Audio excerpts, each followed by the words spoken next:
Renovating an old Stuart steam engine, Part 11. Painting the steam chest cover recess the same colour as the rest of the engine. Removing the exhaust pipe in order to fit the newly painted cylinder cladding. Fitting the cylinder drains concludes the rebuild. And I continue to run the engine on the bench using compressed air. It will soon be time for a live steam test. I painted the recess in the steam chest cover using etching primer. That's now been on there for a few days, so there's not going to be any reaction between this paint and the etch primer. You will notice that the engine is currently in a horizontal position. This is so I can apply plenty of paint to the recess without any fear of runs or sags. I stirred the paint for a while, and here we go with the painting job. It looks like I'm putting far too much paint on here, and I probably am. The thing is, with painting, if you wipe the brush, then touch the part that you've painted, the bristles will soak up some of the excess. What you have to be careful of is bubbles. Once you've applied the paint, go over it again with the paintbrush and remove all the bubbles. Generally they remove themselves, but it's best not to have a bubble in the middle of this small panel. The bubbles are easily removed by just wiping the paintbrush over the area where they are. That's it for the painting in this episode. Here I'm cleaning the brush. One painting sequence that I didn't show was the painting of the cladding that fits around the cylinder. It was a bit of a mess. I don't know who bent it into the shape. It wasn't bent evenly, it was lots of little sharp bends. Using the 1-inch belt sander, I managed to smooth out the bends. Then I painted the cladding using some etching primer. Then I gave it a couple of coats of some nondescript satin black paint, and this didn't look very good, so I sanded that down and started again and used some Autopaint Northern satin black. It's not perfect, but it looks a lot better than it did.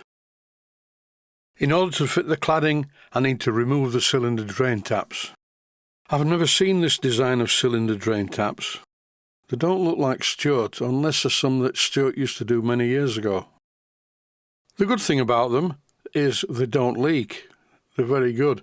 What I'm doing here is tipping out the 4 brass bolts that I didn't know were brass because they were black at the time, but once I polished them up, I was quite surprised to find out they were brass and perfect for the job they're designed to do, holding the cylinder cladding in place.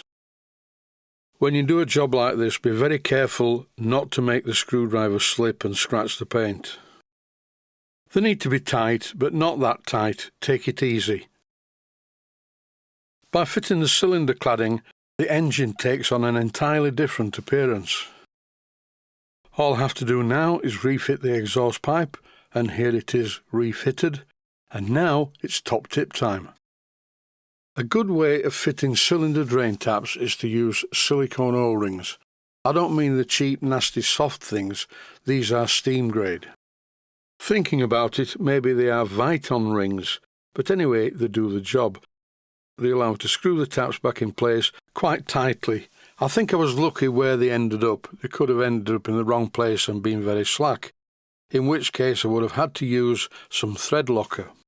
But in this case, as I said, I was lucky. They fitted perfectly in place. It's important to get this right. They have to be in the right position. If they look a bit wonky, then the entire look of the engine is spoilt. Here I'm giving them a final tweak to make sure they are in line.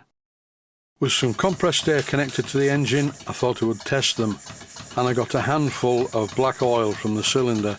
This is a sure sign that something's tight in there, but it's getting better all the time. When the oil comes out the same colour it goes in, you know that you're somewhere near.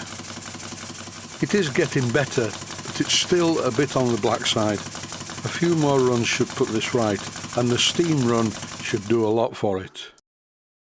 I like to show mistakes when I make them, and here I did not put enough graphited yarn in the gland, so I'm fitting a little bit more, which will stop the oil from leaking. Sometimes it's really easy to get simple jobs wrong. Now there is some adjustment tolerance left after I tighten the nuts. With the extra piece of graphited yarn, there aren't any oil leaks from the gland at all. There are still some tight spots on this engine, the main one being, believe it or not, The end of the eccentric rod, where it meets the valve spindle fork, it's very tight.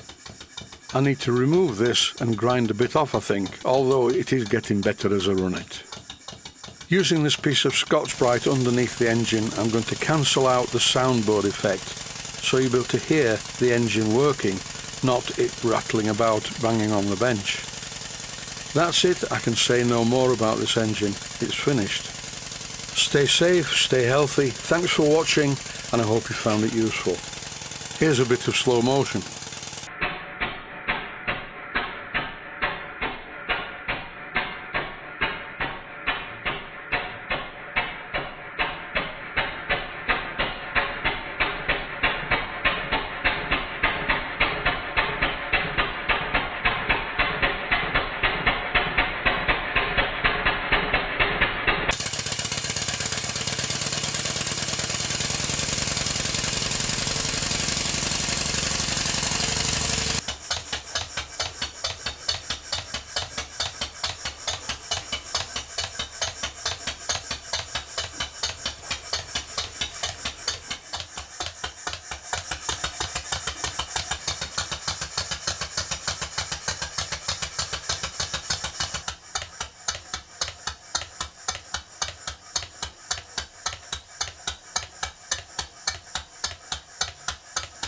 By watching this slow motion sequence, I actually found out where the click was coming from during the rotation.